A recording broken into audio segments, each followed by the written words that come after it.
Papiamento is Aruban's most important language, in fact, because it's the language of the vast majority and it is the second language of everybody who's living here. Another point is that when a child is born, before a child is born, he already is putting the basis for language developing in the womb of his mother.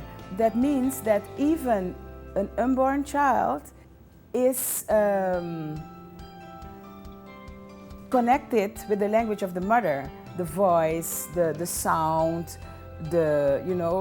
even the melody of the language.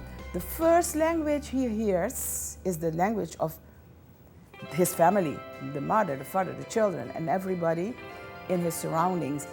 That's the language in which he starts thinking, in which he develops a way of living, because thinking, language and thinking are so interconnected that it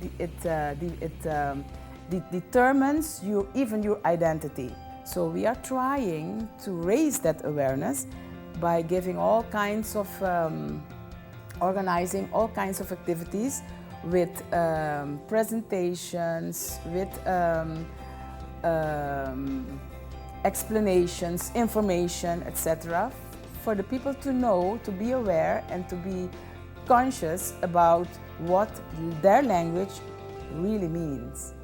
If you go back in history, then you can see that the development already starts, I think, in the 14th, 15th century, where there was a trade among the Europeans and the African countries in the coast, and they developed a kind of a trade language that later is considered to be the basis of all the Creole languages based on African Portuguese.